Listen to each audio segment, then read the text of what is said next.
Good afternoon and welcome to No More Dry Toast, Butter Up Your Virtual Instructor-Led Training.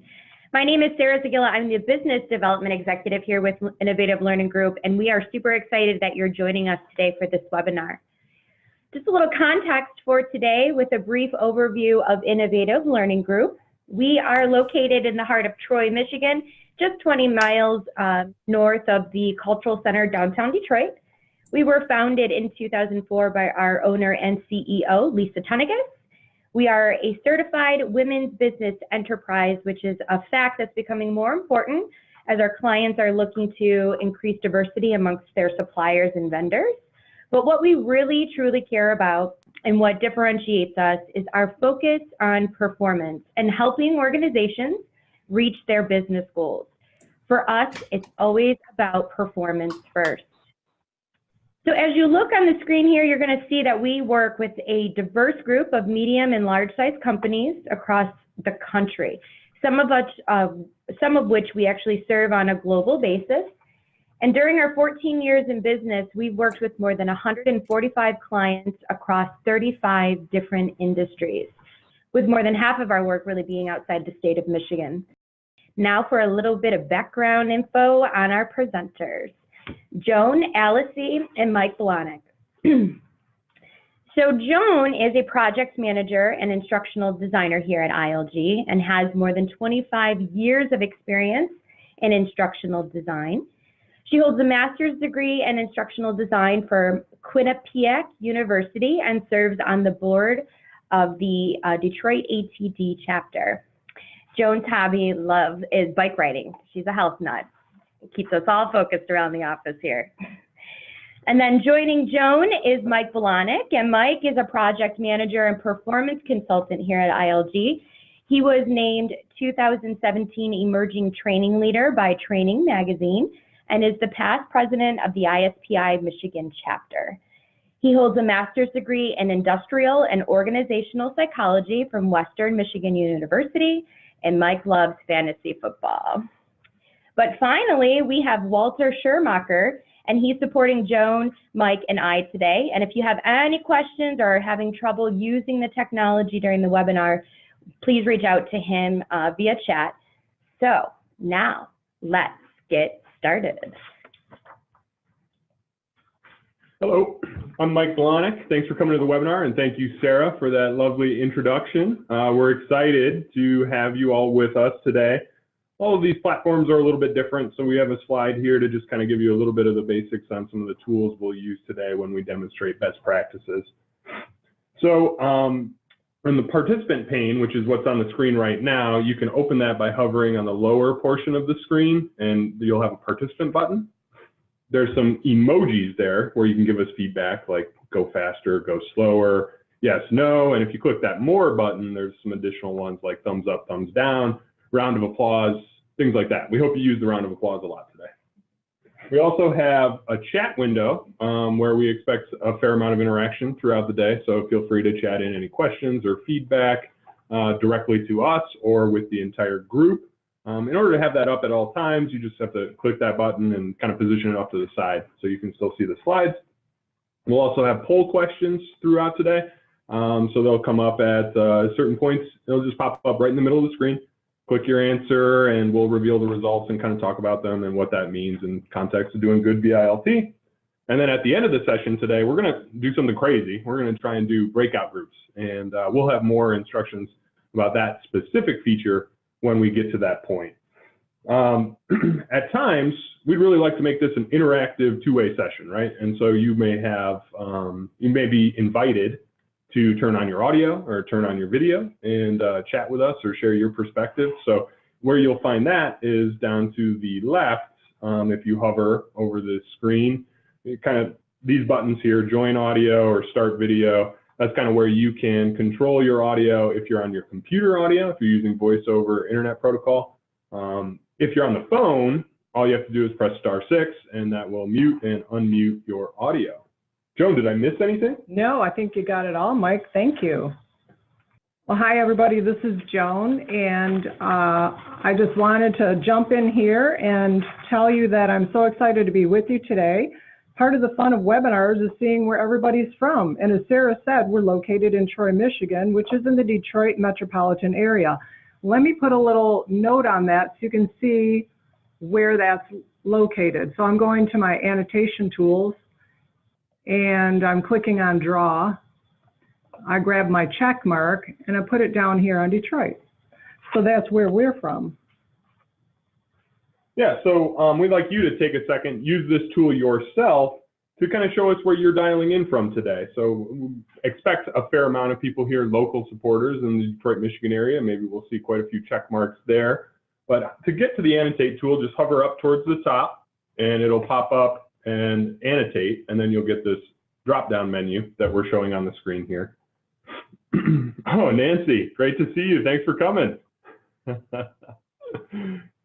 We got some check marks floating in. Joan?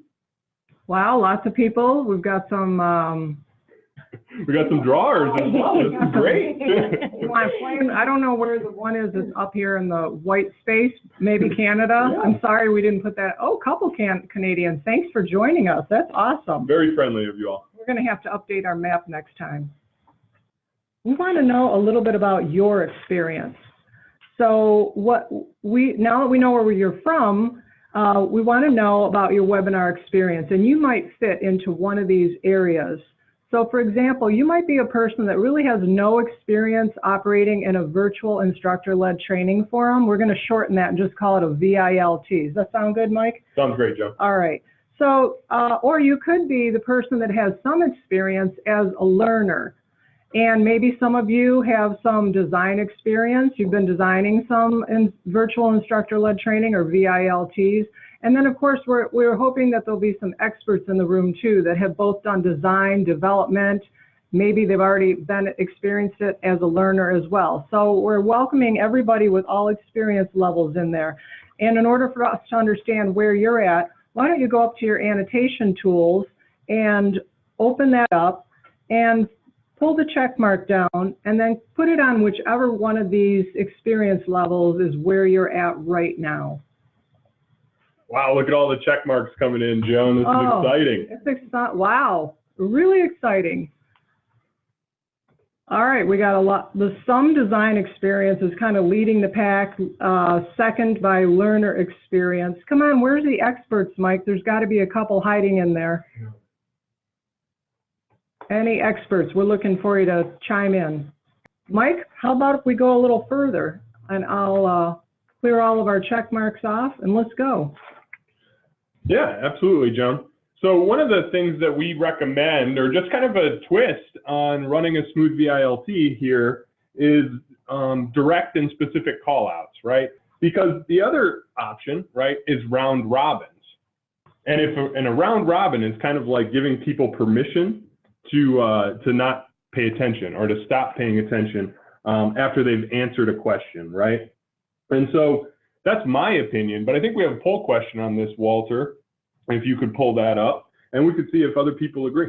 Okay, the results are pulling in here. Wow, we got a lot of people here today, Joan. This is nice. This is very nice.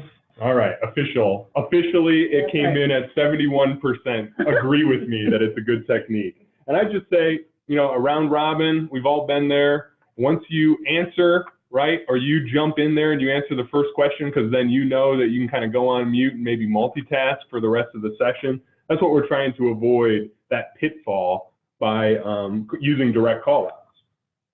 Because you could call out the same person 2, 3, 4, 5, 6 times in a row if you had to, right? Yeah, so if this is your predictable pattern here, and you know that you're going to get called on, you can predict where am I in the lineup, right? So if you're going to use a round robin, like Mike said, this is what our group might look like. And as Mike said, you don't know where you're going to get called out in a round robin because we're not going in any specific order. So the gentleman got called on first, then this lady got called on, and now we're waiting to figure out who's getting called on again. Oh, looks like her again. Do you think that's going to happen a couple times in a row, Mike? Yeah, I would assume that it would. Yeah, okay, perfect. So as long as you agree that round robins are a good idea, it really helps keep everybody on their toes and engaged. Other thoughts about that round robin technique? Are you good? No, I'm good. All right. So one technique for doing this is to grab a deck of cards, and you have up to 52 randomizers in your typical deck of cards. Assign a card to each of your participants, and then just remove the extra cards and draw one of the cards every time you want to call on a participant to answer a question. Once it's answered, you put that card right back in the pile and then shuffle it up before you ask your next question.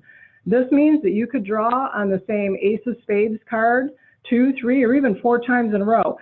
I think it's a little unlikely, but Mike, really it's possible. And I think it's going to help keep that Ace of Spades participant engaged. What do you think? Yeah, I've used this technique before, and I think it works very well. I'm usually the Ace of Spades. All right, good. Well, I'm going to ask Walter to pull up the next poll because we want to know if you would incorporate random call-outs into your next VILT. Let's see what the people have to say, Walter. Interesting to see the numbers. All right, I think we're gonna hold there. We've all had an opportunity to poll. Walter's going to close the poll. Look at that, 76% think it's a good idea. Mike, what do you think of that? Sounds about right to me. Yeah. So I would like to find out, one of you that said yes, one of you in the 76%, is there any one of you that would be willing to turn on your camera and give us just a phrase or two about why you think that's a good idea? Hi, Sam. How are you? Thanks for calling in. No problem. I don't have my camera set up, but I would like to give you my reasoning as to why I answered yes. Awesome. So for me, I think it alleviates the problem that some of us have in virtual training, where one person wants to keep answering the questions over and over again. So it'll alleviate that. So I want to use it so that way it gives an opportunity for everyone who is on the call or in the session an opportunity to answer.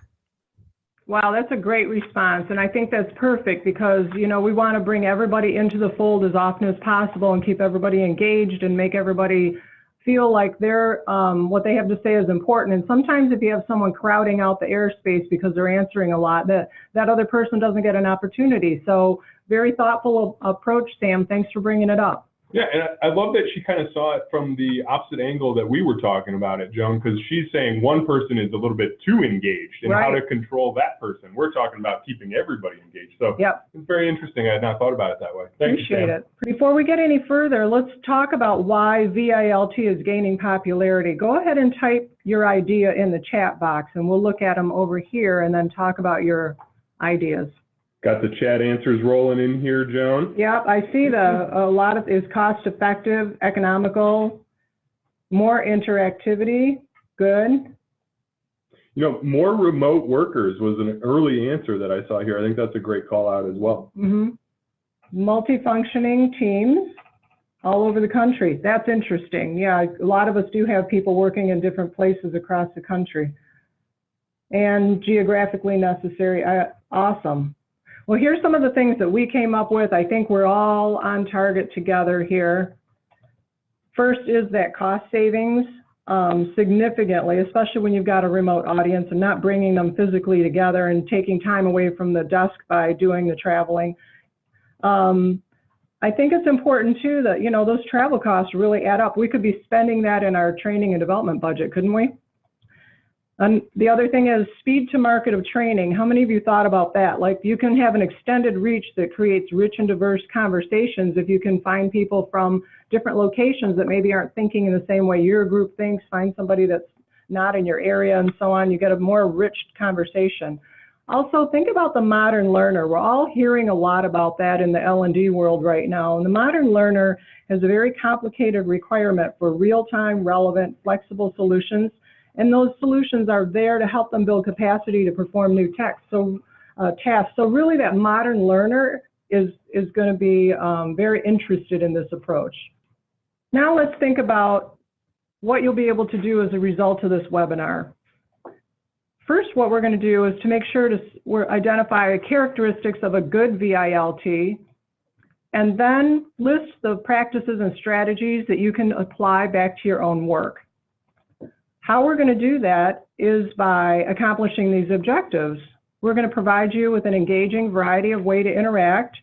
We're going to give you some tips and techniques that you can use and we'll put you together later in a breakout room to do an activity to give you some experience in that. So let's take a minute to create some ground rules. All good training, whether it's a VILT or a classroom, has some sort of ground rules so everybody knows how to interact together. Go ahead and write a ground rule in the chat box. Be present. Be respectful. Anyone that's not presenting should be on mute. That's a great point. So we don't hear all your paper shuffling or your little doggy barking in the background or things happening around the house and whatnot. Share the air. I like saying that, share the air. Yeah, use your coffee cup when you step away from the call. Love it. Right, no side conversations or chatting with someone. Right, it just is very distracting. Close any open documents or sites. Right, absolutely. Limit the temptation for those distractions, right? Mm-hmm. Great point, Sam. Absolutely. Okay, let's talk about why we're doing this training now. Yeah, so the why is important, right? The why matters, and the why is, it's best, I think, brought to light by a story. We want, if we're going to do more and more VILT for these reasons, and we want to do it well, why? And what, I have a story, and I think the client may be actually on the call today, based on the map that we saw. Can you make some changes to the story real quick? No, I'm not going to. I'll take out the names to protect the innocent, but Good. The facilitator was lecturing and going through their slide deck, and they had asked me to listen in and give them some coaching or some pointers or some feedback, or just kind of evaluate their content and give them some tips to improve it. Very loud, sharp, startling noise snapped my eyes wide open and back to the screen, because I was like, what's going on? And I was disoriented for a moment until I figured out what the source of the noise was. Another participant in the session with me had started to mow his lawn with his microphone on during the webinar. He clearly had kind of just plugged in his headphones, and he was participating in the training like it was a podcast. And here he is doing his yard work, right? And so when it comes down to effectiveness, you don't want, like, that's not effective, or that's not a good use of, L&D resources to create that VILT, when it could have just been a podcast, apparently, for that specific learner, right? And so when we get to the why, we really want to hit that point.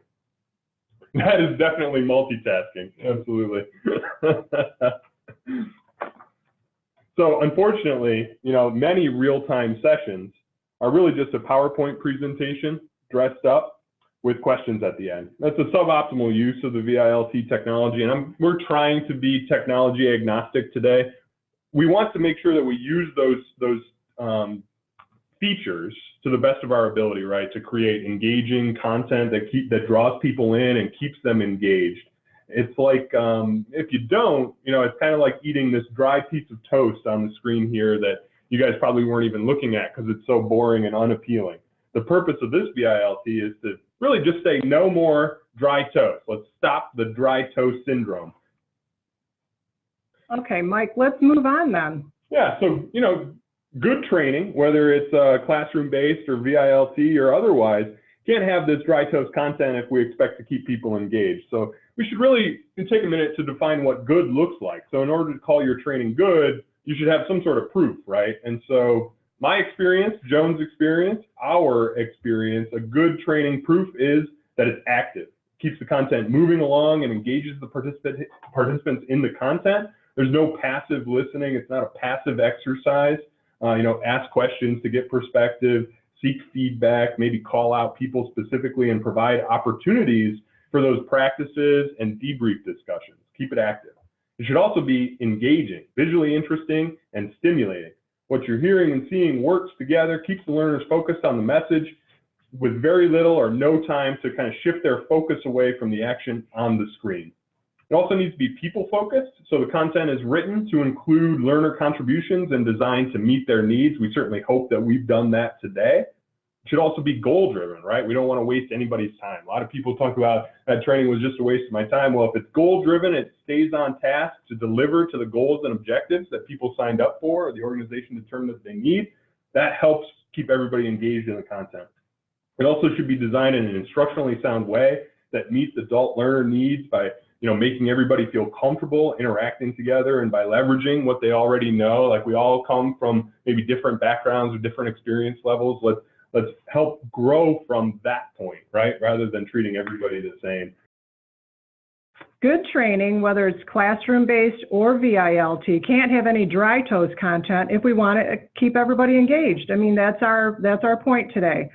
So let's define what that looks like. What is good? How can you call your training good? Well, one of the ways you can do it is to make sure that it's not dry toast, and that leads us to chocolate. Mike, do you like chocolate? Yeah, I like chocolate, maybe not as much as everybody, but I like it a little bit. You're the outlier. Most of us would agree that somewhere in here, milk chocolate, white chocolate, dark chocolate, somewhere in there our heart lies with chocolate. So I'd like to know, by taking a poll, what your favorite kind of chocolate is. Walter, would you put the poll up, please? We are at 66% for dark chocolate. You know what I like the most about that poll result there, Joan, is that nobody picked white chocolate, because white chocolate is a fraud chocolate. We talked about that. It's a non-chocolate. It's just candy, really, that melts in your hand. Exactly. Right. All right, milk chocolate came in second. Dark chocolate came in first. I want to find out just a little bit more about your chocolate preferences, because that's really going to help us a little bit further on here. I like to eat milk chocolate with almond bars. In the chat box, tell us a little bit about what kind of chocolate treat you like. Oh, they're already rolling in, Joan. We got people that like dark chocolate with wine, or they've never really liked chocolate. Some people like it with ice cream, melted over that vanilla sundae. That sounds great. Making me hungry too, Matt. And we're seeing another dark chocolate with wine. Never did that. Should try it. M&Ms, any kind of truffles with fruit. Dark chocolate and sea salt. Oh, that's awesome. Crackle candy bars. I didn't even know some of these things existed. This is actually groundbreaking information. Right, and it's making me hungry, so I know where I'm going later today to get some chocolate. So what we came to the conclusion of is that this just doesn't taste good, and we don't want anybody to experience that dry toast syndrome as a result of the VILT, so let's butter it up somehow and spread a little chocolate on it to keep everyone engaged in your session. Agreed? That's where we're headed. All right, so Mike, let's talk a little bit more about engagement strategies on how to keep that buttered up. Yeah, so earlier I mentioned we're trying to be tool agnostic here, but there's some common engagement features that you can use in your own VILT and that we're demonstrating here today. So we've already experienced quite a bit using the chat box to pull feedback and input from participants. We've executed a few polls to discuss a common or shared question. We've used the annotation tools to mark up a few slides and kind of do some of that, just kind of context setting in terms of where everybody is. But I mean, you could use that as a quiz question or a way to check or do a knowledge check throughout. We've also, obviously we're doing screen sharing, which is kind of foundational to any any VILT. Is usually there's a presentation or otherwise that you're going to share on screen. There's a few additional strategies or techniques. So webcam, earlier today when I was saying hello and thanks for joining us, I went on webcam just to bring in a little bit of that personal element to welcome everybody and kind of make it feel a little bit more like a classroom or a face-to-face meeting. If you agree with that, you can give us a little bit of the feedback or the yes or no in the participant panel. Another thing that corporate colleagues might use, right, if they're doing systems training in a VILT setting, is an application share, because you can, instead of sharing a presentation, you can go right into the sandbox system or whatever the case may be and demonstrate how to do something. And then you can grant participants control of your application and ask them to demonstrate how to do the thing that you just showed them or how to do something in addition, right? Or to show you where they're getting stuck. So as the expert, you can help explain what they're doing incorrect, right? So that application share and giving them control of your application can work really well for certain types of training. Breakout groups. This is something we're going to get a little crazy later today and actually try breakout groups. In a corporate setting, you guys often know the phone and the equipment that people are going to dial in with. We didn't have that luxury today, right? So we're going to do a little dabble into the breakout groups just to kind of show you guys what that feels like and what that can can do to break people into smaller groups to discuss and debrief ideas. And then whiteboarding is another common engagement strategy. So as we debrief the breakout groups, we'll put up a whiteboard or a quasi whiteboard where we'll put down some of the techniques and strategies that you guys came up with in your small groups. So I'm real curious though, before we move on, in your experience, are there any engagement strategies that we missed in putting together this presentation? And perhaps you'd feel comfortable to share that in the chat box. Could be an opportunity here to learn a little bit from one another. So I'd like to just pause and make sure we didn't miss a groundbreaking idea or tool. Right. Share with us. We want to learn from you. Online games. Oh, interesting. Mike, why don't you start out? Give us a couple. Yeah, so we've just got a few tips here that'll help keep it a little bit more lively. So number one is the 90-second rule. Basically what this means is don't drone on and on. Consider the learner's experience. Something should be or needs to happen every 90 seconds, even if it's just annotating an image for emphasis, because that helps hold people's attention. For those of you who've designed VILTs or have expert level experience, do you guys try and follow that rule? That's a pretty high bar based on our research, but that's kind of where the target is. Is 90 seconds kind of within scope for you guys? Kameka agrees. That's great to see. So another tip here is the type, speak, click rule, and it's highly related to the 90-second. It just keeps learners engaged by doing something relevant every 2 to 3 minutes. It sounds like a lot, but it's a great way to make sure that you don't turn into this one-way webinar type of presentation. You want to keep it two-way. So you should be asking the learner to type, speak, or click every 2 to 3 minutes. And it's one of the biggest differences between an online meeting and online trading. So without being too distracting or taking away from your content, you should try and keep it moving with that type, click, speak rule, right? Those are the common types of ways you can engage with your learners. Joan, I know you have a couple of tips. Yeah, I have a couple of tips, and the first one is to move like a ninja. So the goal is to operate like a ninja, really quietly and skillfully with athletic precision just throughout the whole VILT.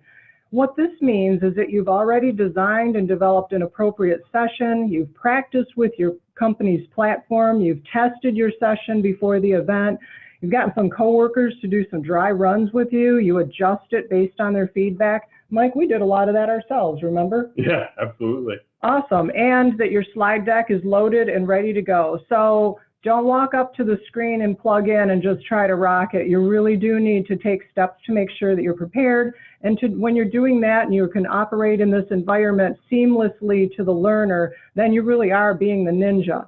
Now, the next thing is it's hard to be a ninja by yourself because you really do need a co-facilitator or a producer. And Mike and I are kind of working on this together in terms of hosting, but we are really relying on Walter to be our producer, and he is ready to run any technical aspects of logging people in, keeping things moving smoothly in the background. So he is our second ninja warrior in making sure that we're providing you a quality experience. Have you ever thought about operating like a ninja as an advantage for you and your learners? Give us a little line in the chat, or if you want to speak to us, you could turn on your speaker or your camera. But what about this idea of operating like a ninja? Do you think that that's important and you'll do it? Yeah, there's a couple of people that were already commenting in the chat, Joan, that it was nice, the dialogue between you and I think having Walter as a producer, right, to help handle any technical considerations for late arrivals or things like that didn't quite understand the instructions, just helps keep it moving, right? The chat has been pretty unanimous in that aspect already. Awesome. All right, so the next thing I want to bring out for a tip is to think about this. This is our little symbol for animation etiquette. You really want to make sure that the flow and the pace of the content and the animations make sense and don't overwhelm the learner. We don't want anybody to kind of check out thinking, oh, I can't follow what's going on the screen. It's happening too fast or it's too slow. So that animation etiquette is super important. Mike, I think you had a couple of things about research that you wanted to point out. So, according to a 2016 industry report by Training Magazine, large organizations defined as 10,000 plus employees 14.5% of training hours are delivered in virtual group settings, whether webinar or virtual training. Webinar is a web seminar, which means it's mostly a one-way presentation of content. Our session today is a virtual training session with virtual training best practices throughout in order to model those best practices. By comparison, 33.8% of training time in large companies is traditional face-to-face instructor-led training. Approximately 36% of training in large companies is self-paced, web-based training. All this data, of course, from the same industry report. By a show of thumbs down, how terrible was that? Did I lose any of you? Yeah, the chat is pretty unanimous already, right? So bad that I already moved to the next screen. So sorry. So it's a non-example packed into an event full of examples, right? That's dry toast. We don't want to do that. If you got to provide information like that, maybe put it in a handout or something like that. Give it to people to read it on their own time, right? A waste of everybody's time when everybody's time is their most valuable asset. Perfect. And maybe even it could have been pre-work ahead of time or something. I don't know. All right. So here we are. To facilitate a VILT, you need to know the capabilities of your company's webinar platform before you build your VILT. So let's see what's in your tool belt. I'd like everybody to go back to get their annotation bar, pull down the drop-down menu, find your check mark, and put a check mark on any of the icons that you know are already in your webinar platform. If you don't have a webinar right now, just put an X on any of them that you would like to have when you get a platform. So a check if you know you have them, and an X if you don't have them but you'd like to have them. Wow, look at those check marks filling up. I love it. Okay, a lot of people can do chat and polls, Mike. There's annotation, screen sharing. Breakout groups has a little less going on, so it's interesting. And then, oh, another breakout group. Oh, we're almost even now, really.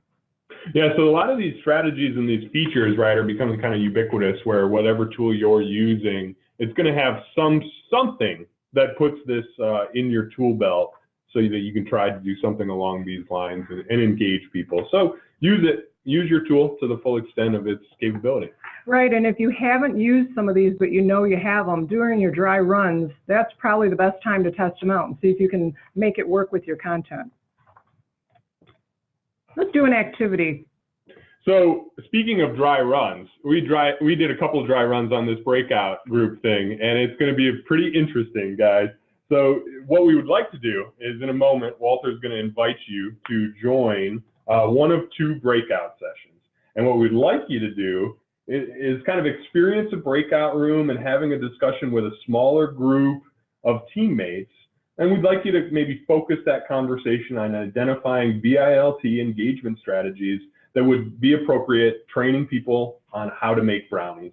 So this is just a trial run, a way for you to feel and experience what it's like to go in and out of the main session to a breakout room.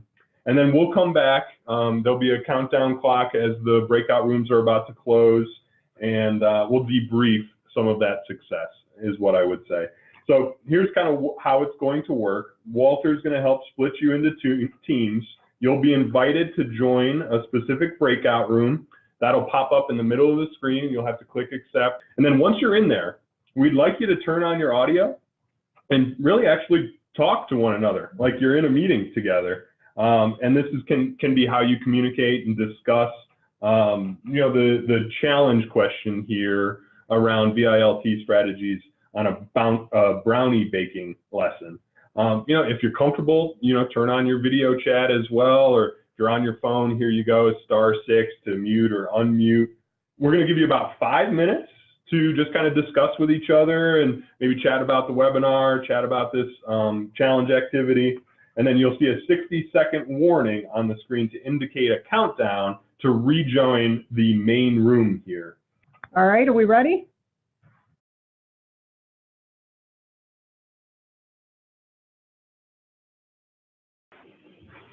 All right, well, welcome back from the breakout rooms, everybody. I hope you had a nice experience and you were able to interact with each other. Mike, why don't you lead us through a little discussion on this? Yeah, so assuming that you spent a little bit of time talking about the brownie baking exercise, what were some of the engagement activities that you landed on? And we'll start with group one. Hi, this is Tamara. I recommended that we could do like a problem solving exercise where it's like a common problem and we show how it could go wrong and I then love that idea. how to fix it back together. Mm-hmm. Yeah, we also talked about those tasty videos where you have an overview of them putting all the ingredients together and cooking it magically in front of you. Okay. To put the ingredients together, I love that. All right, let me press enter here so you guys can see some of the notes. There we go. Any other? Okay, we got a chat here from group 2. Let's see what this. Give learners a scratch and sniff to motivate learners. All right. The point being, the breakout rooms can be a great way to discuss and debrief in a smaller group setting, right? But they do not come without some logistical concerns and considerations, right? And so we mentioned the value add of having somebody like Walter in to help produce and manage some of that. That would help, right?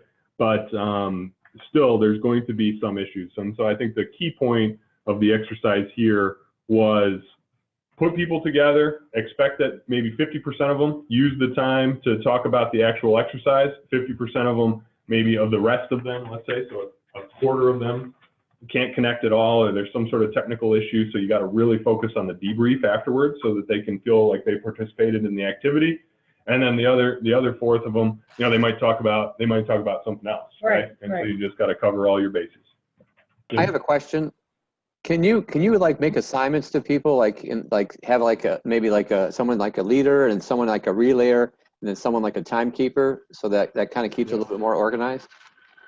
We actually had that in our original setup. That's a great suggestion, and we just thought we were giving people too much stuff to remember, actually, and we wanted to make it a little bit more fun and just kind of demonstrate what's possible in a good VILT. But if your learners are already comfortable with your technology, I think that's a great suggestion. Assign somebody to be your report out, somebody to be your note taker, somebody to be your facilitator. Great and idea. Someone to keep time. Yeah, absolutely. And I think that when you bring everybody back into a larger group, depending on your platform's capabilities, you could give the spokesperson control and they can report out and write directly or show notes. So there's a lot that can be done in that direction. So, all right, well, I think we've covered a lot of ground. Let's do a couple of things to kind of bring it all back together, right? And in our summary today, we covered the characteristics of a good VILT. We talked about good practices and strategies, and you applied your knowledge in a group activity and got to experience what a breakout room was like. Well, all of this was done with the goal of buttering up your VILT to end that dry toast syndrome. And we want to know if you think we accomplished our goals. Can you give us some information in the chat box? Yes, we did. No, we did not. Maybe. Or just give us some feedback on how we did bringing those objectives to you. Because you know how we all are. We love feedback. Can you tell me one thing you learned? Keep it moving. Workarounds for limited tech. Deck of cards. Awesome. Good. It looks like the pace of what we were doing was on target for most people, Mike. Great. Good. Awesome. Love to hear that. We'd like to give one more poll so that we can find out when you're going to be able to use this material. So Walter, can you put the poll up for us? All right. Thank you. So the results of the poll are, we've got 13%, 3 of you in 1 week, 22% in 2 weeks, 65% in the next 4 weeks. Well, that's awesome. I'm so happy that all of you are thinking about some piece of this that you're going to apply. All right, then I'm going to turn it over to Sarah to wrap things up. Awesome. Thank you so much, Mike and Joan. We really want to thank everyone who joined us today. Our contact information is now located on the screen, and we invite you to either reach out to me, Mike, or Joan with questions, thoughts, further comments. If there was something that you think about after the webinar and you need to talk about it offline, we'd be more than happy to do so. ILG is on Twitter, and our handle is listed on the screen. I encourage you to follow us. We also have a LinkedIn group called Friends of Innovative Learning Group. Please remember to respond to the survey that you'll be receiving in just a couple of minutes. Thank you so much. Have an awesome day and enjoy the rest of the week.